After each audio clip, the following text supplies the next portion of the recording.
Bienvenidos, hoy les daremos un resumen de las noticias más importantes de nuestra sección de Nacional y El Mundo de periódico El Vigía de este 22 septiembre de 2025. ¿Qué tal?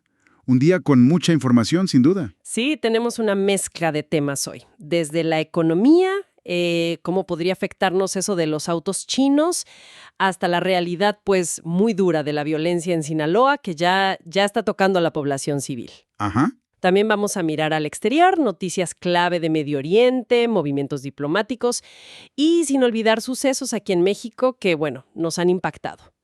La idea es explorar un poco las claves de estos eventos. Perfecto. Entremos en materia. Ok, empecemos por la economía, con esta propuesta de poner aranceles a los autos que vienen de China. Es un tema que, híjole, divide aguas. Sí, bastante. Y es que los números son claros, ¿no? Entre enero y agosto, casi 1 de cada 5 autos vendidos aquí, pues, venía de China. Exacto, aunque ojo, las marcas puramente chinas son como el 8.2%, pero igual es significativo. Claro. Y bueno, por un lado está la EMA, la Electromovilidad Asociación, que advierte que un arancel pues limitaría las opciones para los compradores. Y haría más cara la transición a eléctricos, ¿no? Que es justo lo que se busca impulsar. Justo eso. Dicen que nos restaría competitividad. Y dan un dato interesante, ¿eh? Los precios de eléctricos e híbridos bajaron un montón, ¿eh? Entre 35 y 37% del 2021 al 24. ¡Wow! Bastante. Sí, mientras los de gasolina subieron 24%. Entonces, su miedo es que un arancel le dé la vuelta a eso. Entiendo. ¿Y cuál es la otra campana? ¿Comprarlos? Ándale. Y que eso forzó una baja de precios en general. Una guerra de precios, dicen ellos. Ok. Y creen que un arancel, fíjate, incluso del 30%, no dispararía la inflación. Argumentan que las marcas absorberían gran parte del costo para seguir compitiendo. Interesante postura. ¿Creen que el aumento sería mínimo entonces? Calculan que sí, que sería marginal, quizá un 5% a lo mucho. Como que BYD no va a querer perderle pisada a Toyota o Ford tan fácil, ¿no? Claro, tiene sentido. Es fascinante cómo esta discusión nos pone a pensar en un dilema central, ¿verdad? O sea, ¿qué priorizamos? ¿El acceso del consumidor a tecnología más barata y acelerar la electromovilidad? ¿O proteger la industria automotriz que ya tenemos aquí, en Norteamérica? El impacto de esa decisión, pues, podría redefinir nuestro mercado en los próximos años. Mucho. Definitivamente. Y mientras discutimos esto, bueno, la tensión económica convive con una realidad de seguridad muy, muy dura, particularmente en Sinaloa. Sí, ese es otro tema preocupante. Parece que el conflicto interno del cártel de Sinaloa, entre los chapitos y los mayitos, como se les conoce, Ajá. está escalando y, lo peor, afectando ya directamente a gente inocente, a civiles. Eso es lo más grave, cuando la violencia rebasa sus propios círculos. Totalmente. Los ejemplos recientes son, pues, escalofriantes. Una familia atacada en plena autopista Mazatlán-Durango. Uf, Una secundaria en Culiacán vandalizada, incendiada, con grafitis amenazantes. MF, decían. qué miedo para los alumnos y maestros. Imagínate. Y encima, las balaceras y bloqueos constantes en lugares como Navalato, Altata. Ahí hasta una maestra perdió la vida, ¿te acuerdas? Sí, lo recuerdo, una tragedia. Y las cifras, bueno, son un golpe de realidad. Van 71 asesinatos en Sinaloa, nomás en lo que va de septiembre. 71. Eso es casi 4 personas al día. Exacto. Y si vemos el último año, de septiembre del 24 a agosto del 25, la cuenta llega a 1,838 víctimas. 1,800. Es muchísimo. Lo preocupante es que Sinaloa, que parecía haber logrado cierta estabilidad, digamos, por casi una década, vuelve a ser un punto rojo, ¿no? En el mapa de la violencia nacional. Sí, totalmente. Y esto, pues, se enmarca en una tendencia mayor. A nivel país sumamos casi 24,000 homicidios dolosos entre octubre de 2024 y agosto de 2025. 24,000. Y otros estados, ojo, como Baja California Sur, Campeche, también muestran aumentos significativos. 95% en BCS, 31% en Campeche.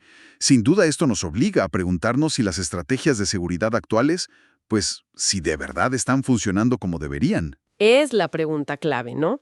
Y bueno, más allá de la violencia ligada al crimen, también hemos tenido noticias de tragedias que nos recuerdan lo vulnerables que somos. Sí, lamentablemente. En Tlalpan, por ejemplo, un accidente de moto. Parece que por exceso de velocidad. Murió la joven que iba de copiloto. Qué triste. Y el dato es alarmante. 193 motociclistas muertos en el Valle de México este año. Te habla de los riesgos en la movilidad urbana, ¿no? Muchísimo. Falta mucha conciencia vial, parece. Sí. Y luego, en Nuevo León, la caída de una avioneta en García. Murieron 2 personas, incluyendo a Débora Estrella, la conductora de noticias muy reconocida. Tenía 42 años. Sí, una noticia muy impactante esa. Y sobre la explosión de la pipa en el puente de la Concordia, pues la cifra de fallecidos lamentablemente subió a 27. Murió Ricardo Corona, de 38 años. 27. Qué barbaridad. Y la familia de otra víctima, Edgar Santiago, denunció públicamente que la gasera, Silsa, no se ha puesto en contacto con ellos. Eso abre preguntas sobre la responsabilidad de las empresas, ¿no? Claro, totalmente. Al menos es positivo saber que el Banco de Tejidos del Estado de México donó tejido para ayudar a los lesionados. Algo es algo. Exacto. Y fíjate que estos eventos, aunque distintos, ponen el foco en la necesidad urgente de mejores protocolos de seguridad, vial, aérea, pero sobre todo en la importancia de una respuesta responsable y empática de las empresas y las instituciones cuando pasan estas cosas. Sí, no es solo la emergencia. No, es el seguimiento, la rendición de cuentas. Es fundamental. De acuerdo. Y mientras esto pasa aquí, el mundo no se detiene. Miremos al plano internacional. Empezando por Medio Oriente, donde la situación sigue siendo, crítica. Sí. El eterno conflicto. Recientes ataques israelíes en Gaza dejaron más de 40 muertos, incluyendo mujeres y niños, como siempre, lamentablemente. Más víctimas civiles. La guerra ya cumple 23 meses, y la cifra total es terrible.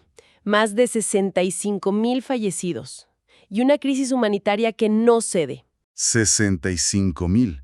Es una cifra que cuesta asimilar. Y la crisis humanitaria, ni se diga.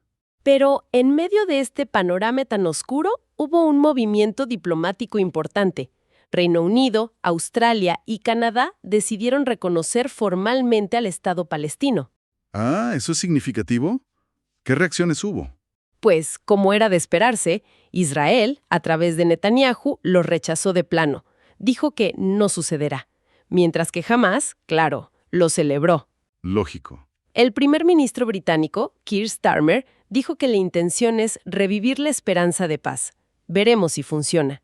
Mira, aquí lo clave es el peso simbólico y diplomático, ¿sabes? Especialmente del Reino Unido, por toda su historia en la región. El mandato británico, la Declaración Balfour, que sentaron bases para el conflicto actual. Claro, tiene una carga histórica fuerte. Exacto. Este reconocimiento conjunto aumenta la presión internacional sobre Israel.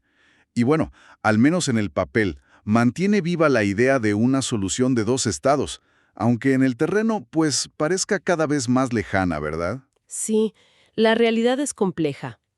Y ya muy brevemente, en Estados Unidos hubo un homenaje masivo para Charlie Kirk, el activista conservador. El de Turning Point, que fue asesinado, ¿no? Ese mismo.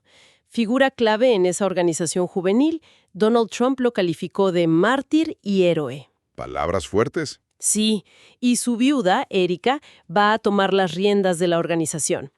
Este hecho ha encendido todavía más el debate allá sobre la violencia política y los límites de la libertad de expresión en un país que está muy, muy polarizado. Otro tema complejo que seguro dará mucho de qué hablar. Sin duda. Entonces, ¿qué nos deja este repaso? Pues un mosaico complejo, ¿no? Tensiones económicas que nos tocan el bolsillo, una violencia que no da tregua y golpea a inocentes. Ajá. Tragedias que nos recuerdan lo frágiles que somos y en el escenario global, movimientos diplomáticos con raíces históricas profundas en medio de conflictos que no terminan. Quizá una reflexión final sea sobre la velocidad con que todo esto ocurre y se informa, ¿no? Eventos locales y globales se entrelazan, nos llegan casi al instante. Sí, es una avalancha. Exacto. Y eso desafía nuestra capacidad para digerir y comprender realmente sus causas, sus consecuencias. Más allá del titular. ¿Qué conexión o qué patrón se nos está escapando en todo este flujo de información? Es algo para pensar. Definitivamente. Una buena pregunta para cerrar.